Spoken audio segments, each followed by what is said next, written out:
nakoresha iminota mike kugira ngo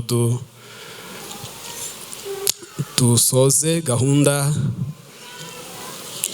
hakiri kare. Reka dusome n'ubundi mu rwandiko Pawulo yandikiye Tito, ni insanganyamatsiko mufite.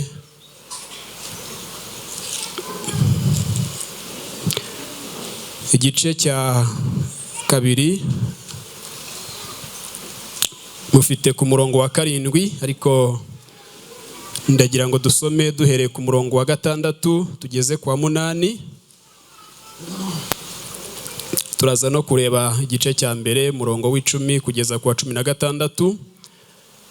Ni nayo magambo turi bugarukeho, dukuremo ubutumwa bukeya cyangwa se amakuru makeya Imana ishaka ko twumva kuri uyu mugoroba, kuko twagiye twumva n'ibindi byinshi no mu ijambo ry'Imana ryaturutse mu kanwa k'abaririmbyi. Imana iduhana umugisha. Reka dusome, ni kuri page ya 218. Haravuga ngo n'abasore nuko bahugure kudashayisha. Niko handitse. Wiyerekane muri byose nk'icyitegererezo cy'imirimo myiza, kandi mu iyigisha ryawe ugaragaza uko uboneye, udapfa gutera waraza. Ijambo ryawe ribe rizima ritariho umugayo, kugira ngo umuntu uri mu ruhande rw'ababisha amware, atabonye ikibi yagira gute? Atabonye ikibi yavuga. Reka turebe rero mu gice cya mbere hereye ku murongo w'10 kugeza kuri 16. Hano nshakamo cyane icyatumaga mubwira kwiyerekana muri aba bantu, mwumva ukuntu bari bameze hano mu itorero ry'Ikirete. Haravuga ngo kuko hariho benshi b'ibigande n'abashukanyi, cyane cyane mu bakebwe, bavuga ibitagira umumaro. Bakwiriye kuzibwa iminwa, kuko hariho imiryango y'abantu bubika bakayimaraho, bigishiriza ibidakwiriye kugira ngo babone indamu mbi. Umwe muri bo umuhanuzi wabo yaravuze ati, Abanyakirete ni abanyabinyoma iteka, ni inyamaswa mbi, ni abanyanda mbi b'abanyabute. Uko guhamya ni uk'ukuri. Cyo gituma ukwiriye kubacyaha cyane, kugira ngo babe bazima mu byo kwizera, batita ku migani y'ibinyoma y'Abayuda n'amategeko y'abantu, batera umugongo ukuri. Byose bibonereye ababoneye, nyamara nta kibonereye abanduye batizera, ahubwo bononekaye ubwenge n'imitima yabo. 16 haravuga ngo bavuga yuko bazi Imana, ariko bayihakanisha ibyo bakora. Bene abo nabo kwangwa urunuka, ni abatumvira Imana, no ku mirimo myiza yose ntacyo bamaze. Reka uyu murongo ngusubiremo wa 16. Bavuga yuko bazi Imana, ariko bayihakanisha ibyo bakora. Bene abo nabo kwangwa urunuka, ni abatumvira Imana, no ku mirimo myiza yose ntacyo bagize gute? Ntacyo bamaze. Harimo amagambo menshi muri iyi baruwa cyangwa muri uru rwandiko Pawulo yandikiye Tito. Ntago yose twayajyamo kugira ngo tuyasesengure mu mwanya mutoya, ariko harimo ubutunzi bwinshi cyane, ndetse ugaragaza neza uko itorero ry'Ikirete ryari rimeze. Hanyuma kuri ino nsanganyamatsiko ivuga ngo wiyerekane muri byose nk'icyitegererezo cy'imirimo myiza, ni Pawulo nyine umwanditsi wanditse urwandiko, ariko yandikira Tito nk'uko tubibonye mu ijambo ry'Imana. Hanyuma Tito uyu nguyu yari akiri mutoya, yari umusore, wenda mu kigero cy'aba ngaba bene data baduteguriye kino giterane, abasore n'abakobwa. Nawe yari urubyiruko, ariko agira umugisha ukomeye cyane wo guhabwa izi nshingano zitari zoroshye naka, kugira ngo ashumbe itorero ry'ahangaha Ikirete. hanyuma ikindi gikomeye cyane, uyu Tito ntago yari umuyuda, ntago yari yarazamukiye mu bayuda, ahubwo yari umunyamahanga w'umugiriki, ahinduka umukristo wubaha Imana, ahinduka umunyetorero, ariko ari umugiriki. Hanyuma rero niba mubyumvise neza, ikindi gikomeye cyane, itorero ry'i Krete ryari rigoye. Ese muranyumva? Ryari rigoye, ryari itorero ririmo akavuyo, ryari itorero ridafite gahunda, ryari itorero nk'uko tubyumvise, ryari rifite ibintu byinshi bitari ku murongo.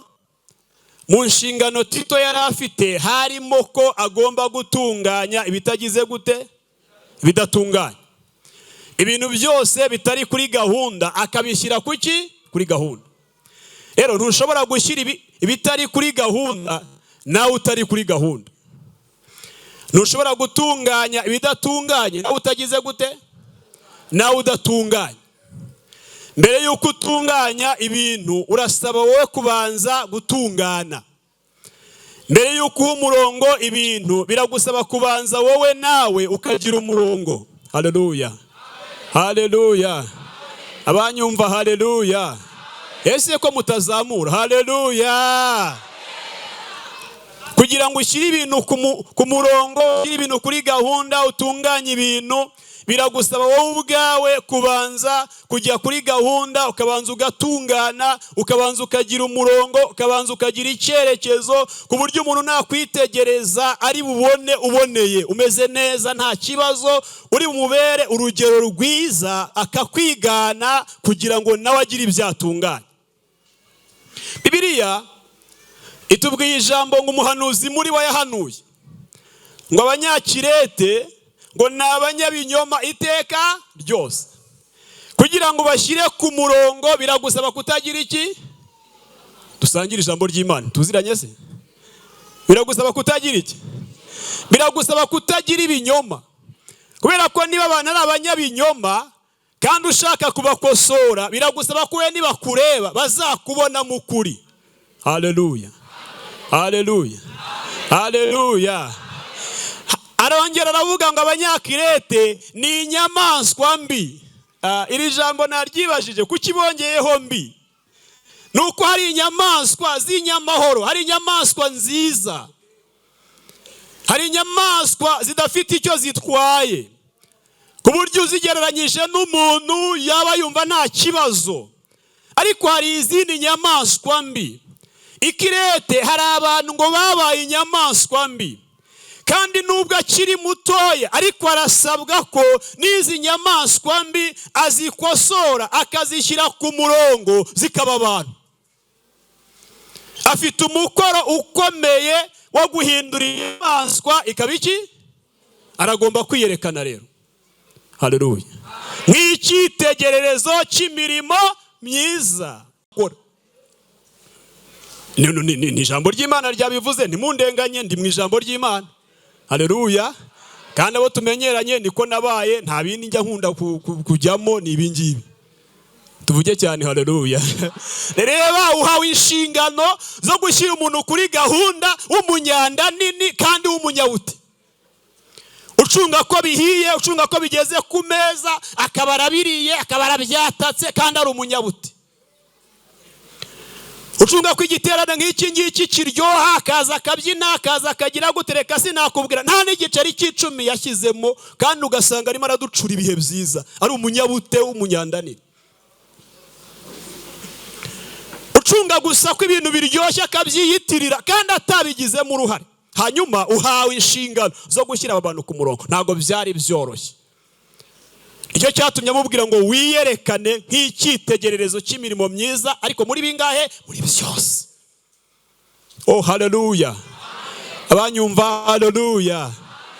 Mwongere cyane haleluya. Mwongere cyane haleluya. Nibiza mu magambo basange amagambo yawe aboneye.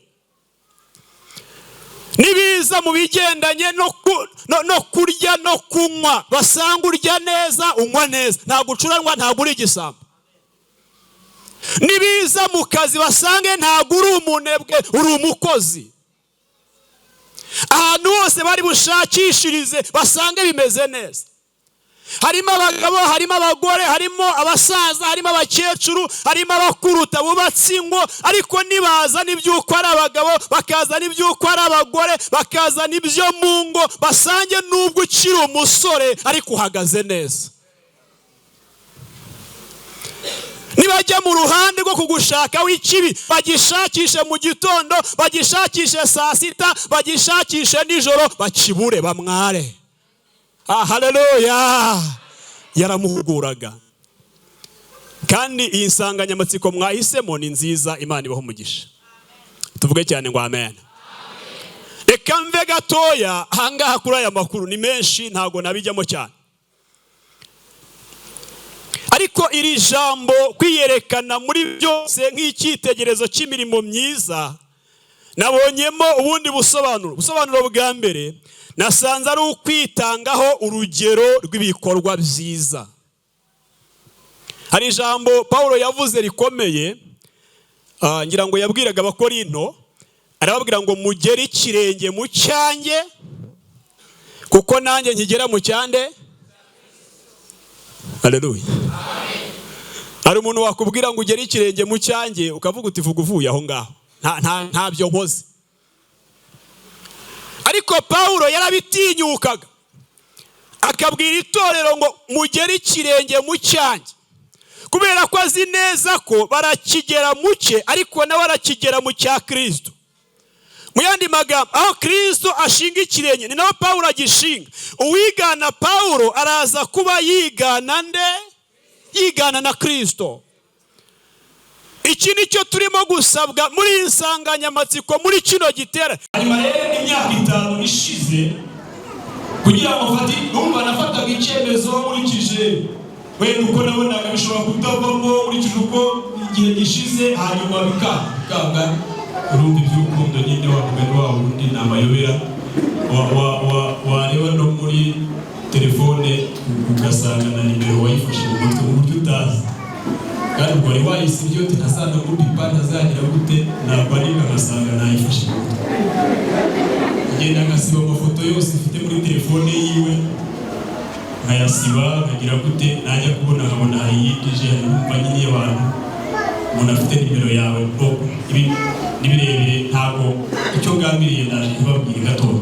Imana igiye kumpindurira gahunda, numvaga umutima wanjye usa nunanijwe cyane no kuba icyo kora muri iyo myaka uko ari 5 byaramfashije. Nta wundi mukobwa narebaga, nawe nabwiraga, nawe nagiraga gute, nuwaza gubona asa n'ufite ibimenyetso by'uko byavamo, nibukaga wa wundi nkavuga ni Imana yambwiye uriya. Byarandinze cyane, ibintu byose Imana ibifitemo inyungu. Muyihe icyubahiro muyikomera amashyi mu izina rya Yesu. Burya ibintu byose nubwo byarakuzezengeje, Imana ibifitemo iki? Haleluya.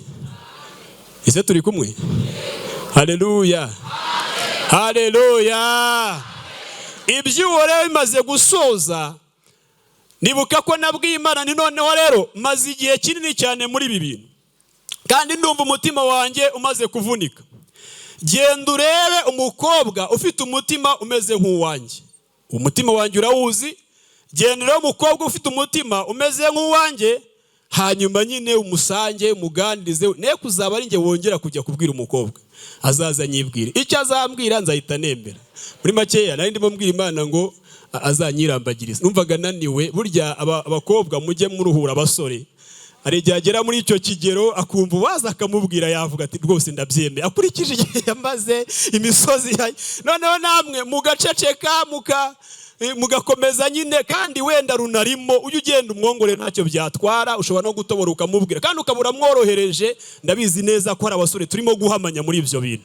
Urumva nabaye umusore ndabizi neza ko hari abo turimo guhamanya. Ariko icyo kintu nabwiye Imana numvaga nyikomeje. Nabwo nimba numva umugore wanjye nzamutetesha nta kibazo, ntago nzamukubita, sinzamutuka, sinzamubwira nabi, nzamukunda. Numva umutima wanjye rwose ndabyizeye, nishaka ufite umutima nk'uwanjye duhuze biravamo. Hanyuma niba ari byakurikije ntago namenye, ariko uwo mfite uyu munsi wa none mbona pe. Mwarimu aramuzi, mama pastor aramuzi, hari n'abandi bamuzi, mbona pe nyamara wasanga Imana narayikopeje ikabona uko ibigenza. Turamburira Imana tuyikomera amashyi mu izina rya Yesu. Haleluya! Kuko uburyo ushobora kubwira n'Imana ukayihaho urugero, ukayibwira uti byari byo byose nkurikije uko numva bimeze, abantu bakoze nk'uku nguku nibo gukora ntacyo byatwara, n'Imana ikaba yabishyigikira. Mwiyerekane kandi muri bingahe? Muri byose. Ntabwo ari mu rusengero gusa. Ari igihe abantu ba mu rusengero wabareba ukaba wakwibeshya ko ari abamarayika, ariko hanze hariya ku Muhima hari amahugurwa twateguriye abantu bamwe na bamwe babwiriza ijambo ry'Imana. Hanyuma turi mu gihe barimo gukora, tubyita ngo nimenyerezwa. Mu gitondo muri Nibature barazinduka, twabakoreye orere. Hanyuma rero hari umwe umuntu yabonye ku rubuga aravuga ati uyu muntu musibe, aca mu gikaratu uyu musibe. Hanyuma nanjye ndamwandikira nise musibe, ati mu isoko abantu bose ntawe umuvuga neza. Ati nanjye ejo bundi nari mpibereye, hari umuntu yarahitanye bararwanye biteye ubwoba. Ati ngayibaza uwo muntu ahagaze imbere y'iteraniro akabwiriza abantu baraho mu isoko bakamubona. Nta kindi nakoze, urumva niyo haje ibintu bisa n'ibihuha duhita dufatiraho kugira tutica ubutumwa tugakurikirana nyuma. Nahise musiba. Hanyuma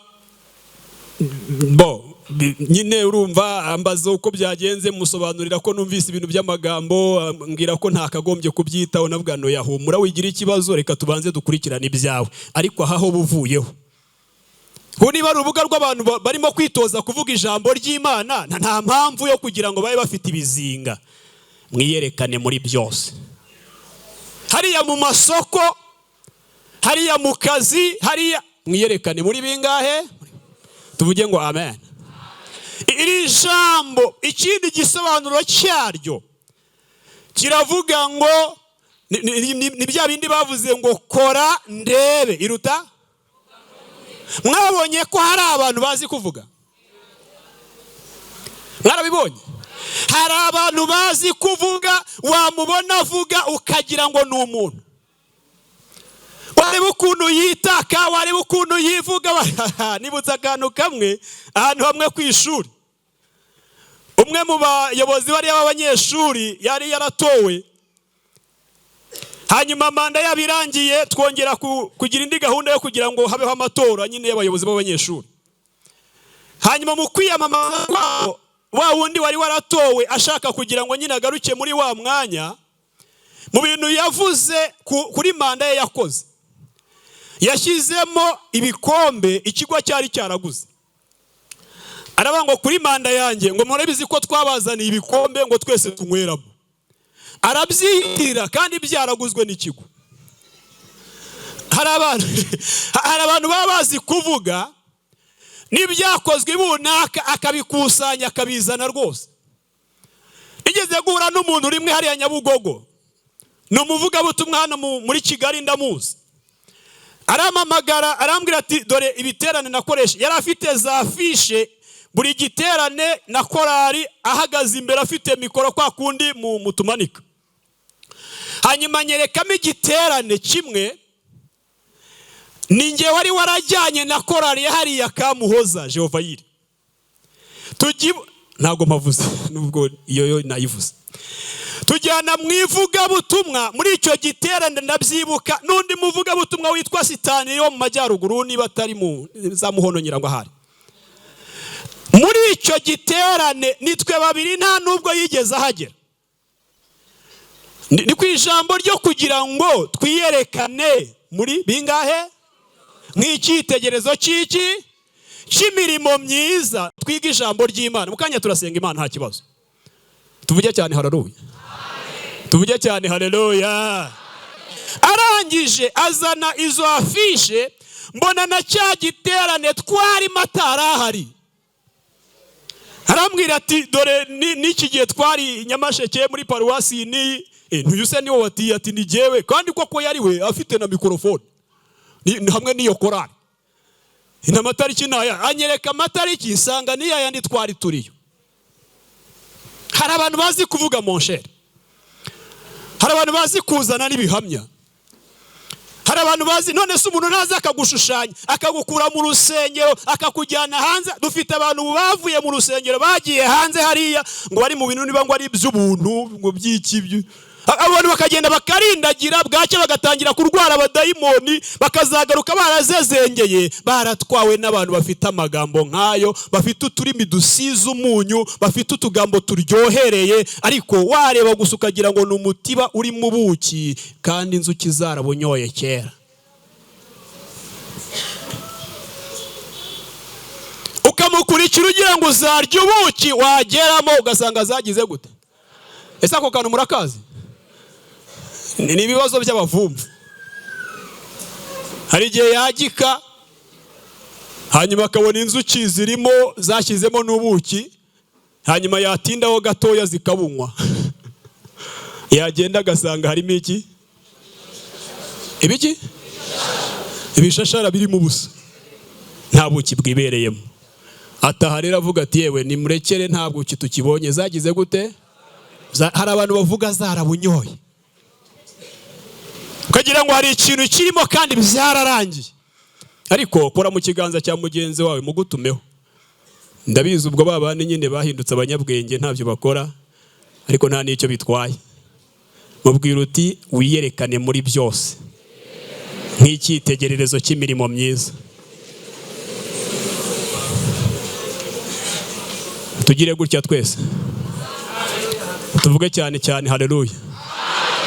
Mwese ni muyitere haleluya. Kabiri gatatu, kabiri gatatu. Mwiyerekane muri bingahe? Muri byose. Ubu uri umusore ariko abantu nibakureba babona utandukanye n'abandi, ku buryo n'abasaza n'abakecuru bashobora kuza kukugisha inama. Nuko tutasomye ngo ducukumbura iki gice cyose cyangwa se uru rwandiko rwose. Hari nawe yamubwiraga guhugura abasaza, akamubwira guhugura abakecuru, akamubwira guhugura abagabo, akamubwira guhugura abapfakazi, kandi ari umuki, hari umusore. Umva icyo cyizere. Ariko we n'abagenzi bawe mungana bakugendera kure. Yerekane muri byose. Birota mikeya reka mbabwire ibintu nka bitatu niba bikunda, ariko tutanabigejejeho nta kibazo. Ndabizi ubutumwa bwamaze kumvikana. Nabura byadushoboza ni byinshi, ariko reka nabura.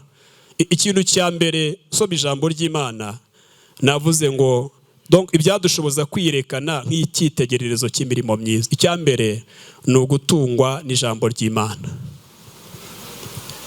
Mvuze ngo iki? Mu yandi magambo ni ugukomeza ijambo ry'iki? Ijambo ry'Imana. Tuvuge ngo amen. Dusome ijambo ry'Imana kugira ngo bidufashe kwihuta mu gutegeka kwa kabiri. Harimo ijambo nakunze cyane. Gutegeka kwa kabiri igice cya 8. Wenda reka duhere ku murongo wa 3 kubera igihe. Hano Mose Imana yari irimo kumubwira gusubirira mu rubyiruko rw'Abisirayeli bari mu butayu amategeko yayo yagiye haba ababyeyi babo. Hano rero mu gice cya 8 umurongo wa 3 haravuga ngo nuko yagucishije bugufi ikundira ko wicwa n'inzara, ikugaburira manu wari utazi na basekuruza banyu batigeze kumenya, kugira ngo ikumenyeshe yuko umuntu adatungwa n'umutsima gusa, ahubwo yuko amagambo yose ava mu kanwa k'Uwiteka ari yamutunga. Imyenda yawe ntiyagusaziragaho kandi ikirenge cyawe nticyabyimbaga. Muri iyo myaka uko ari 40, emeza umutima wawe yuko Uwiteka Imana yawe iguhanisha ibihano nk'uko umuntu ahana umwana we. Ujye witondera amategeko y'Uwiteka Imana yawe, ugende mu nzira ikuyoboye, uyigire gute? uyubahe. Twasoma kuri iri jambo ariko reka tugarukire hano.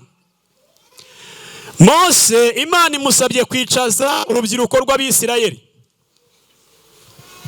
kugira ngo arwibutse amategeko Imana yategetse ababyeyi. Ahangaha rero Imana ivuze ijambo rikomeye, ivuga uburyo yabacishije bugufi kandi ikabanyuza mu butayu, ariko ivuga ikintu yari igambiriye, ngo yari igambiriye kubamenyesha ko umuntu adatungwa n'umutsima gusa, ahubwo ko n'amagambo ava mu kanwa k'Imana amutunga. Tuvuge ngo amen. Tuvuge ngo amen. Abantu bose mu buzima bwabo, cyane ko ari byo bibatunze, bakunda kurya, dukunda kurya. Kandi iyo turiye tubaho. Si byose? Utariye wagira gute? Wapfa. Ariko nubwo turya, kandi rwose twarya bikadutunga, twarya tukabaho, ntago umuntu atungwa n'ibyo kurya gusa, ahubwo atungwa n'amagambo ava mu kanwa k'Imana. Mu yandi magambo, iri jambo gusa ririho rirasobanura ko nubwo turya, yego nabyo ni byiza, ntago twabireka, ariko si byo bikwiye kudutunga byonyine, ahubwo dukwiye kongeraho no gusoma ijambo ry'Imana no kurya ijambo ry'Imana. Iyo tuvuze gutungwa n'ijambo ry'Imana cyangwa kurya ijambo ry'Imana, mu yandi magambo ni ugushyira mu bikorwa ijambo ijambo ry'Imana. Ese wa musore we, ese wa mukobwa we, ese wa mujene we, ufite umwanya wo kurisoma? Ese ufite umwanya wo kurisoma? Telefone yawe ibamo Bibiliya, hanyuma ikabamo n'ibindi. Hari umuvugabutumwa umwe hariya mu Nyakabanda wadusuye, YouTube aravuga ngo ni agatuti ka shitani. YouTube kubera ibintu birimo, abantu bayubikamo umutwe, bakayubikamo amaso, bakareba, bakagira gute, bikagaburira ubwongo. Umuntu akagenda akazezengera, akagenda agasinda, ijambo ry'Imana rikamukamukamo, amasengesho akamukamukamo, ibihe byiza bikamukamukamo. Hari n'igihe ahingukira ku bindi bidafite gahunda, ugasanga abantu barazezenge bibera muri ibyo ngibyo. Ariko mureke ubwonko bwacu, ibitekerezo byacu, imigambi yacu, umutima wacu, imibereho yacu, tubigaburira ijambo ry'Imana. Oh haleluya, oh haleluya. Tubigaburira ibyanditswe byera. Yesu yavuze ko umuntu wumva ijambo ry'Imana akarikomeza, muri Matayo 7 yaravuze ngo ameze nk'umwubatsi munyabwenge wagiye kubaka inzu ye, ngo ashaka fondasiyo ku rutare. Amaze kubaka, amaze kuyuzuza, imvura iragwa, imivu iratemba, imiyaga irahuha. Ibyo ni ibigeragezo, ni intambara, ni akaga, ni amakuba, ni ibintu duhura nabyo bitandukanye, ngo byose byikubita kuri iyo nzu, ngo ntiyagwa kuko yari ishinzwe ku rutare. Komera Imana amashyi mu izina rya Yesu. Yari ishinzwe kuki? Yari ishinzwe ku rutare. Imvura n'imivu n'imiyaga bisobanuye byinshi. None suzi ko waba uri n'umusore ugeze mu gihe rwose ubona ukeneye ababyeyi bakagukurwaho. None suzi ko waba rwose uri mu ishuri wiga bimeze neza, ugacikisha bikanga. Hari igihe abantu bajya banyagirwa, abantu baranyagirwa. Ubwo se ngewe wakunze umukobwa imyaka 5 igashira, hanyuma nyuma kanyanga, sinanyagiwe? Ni no kubivuga gutya biraruhura nyine. Hari ubwo hari uvuze ati afite igikomere, ariko nyine uraruhuka. Abantu bajya banyagirwa hano munsi y'ijuru, imvura iragwa kandi ntabwo uzayibuza kugwa. Hano munsi y'ijuru imivu iratemba, imiyaga irahuha, ariko reka mbamenere ibanga, uwari ijambo ry'Imana, uwakomeje ijambo ry'Imana, uwabaye haleluya, uwabaye mu ijambo ry'Imana, bizagwa, bizahita. Nibimara gutambuka, inzu isigara ihagaze. Nyuma naramaze kubaka urugo, twarahuye. turaganira, mutekerereza kuko yari yageze abanye mu mwanya wo kubana na mugana, mutekerereza bya bindi byose. Arabati ati ibyo bintu si uba warabimbwiye neza, ati ko numva byari bifite gahunda, kandi narakubuze. Uyu munsi ntabwo ari ibyo umuntu yakwirata, ariko uyu munsi wa none ubuzima mbayemo n'ubwo abayemo biratandukanye. Ariko hari igihe ujya unyagirwa, kandi iyo umuntu arimo kunyagirwa agira ngo ntago yahita.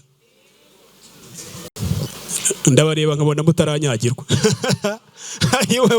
Iyo umuntu arimo abantu babaye mu byaro, hari igihe waguragiye nk'ihene ku gasozi, imvura ikamanukana umuyaga n'ibyatsi n'inkuba n'ibiki byose, ku buryo ujya no mu gihuru ukanyagirirwamo, ukumva ntishobora guhita, ukamira nyeri ariko igihe cyagera ukabona irahise. Ni ukuri kose, rimwe na rimwe n'akazuba kagahita kava, ni ukuri ukumuka. Reka nkuhanurire mu bwiza ukuri, nubwo wanyagirwa bwose nta mvura idahita, igihe kizagera uzumuka. Komera Imana amashyi mu izina rya Yesu.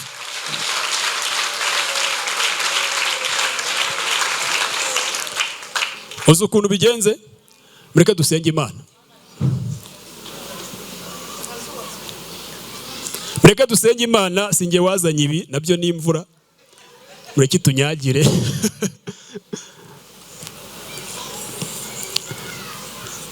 Bwira mugenzi ngo akira ijambo ry'Imana.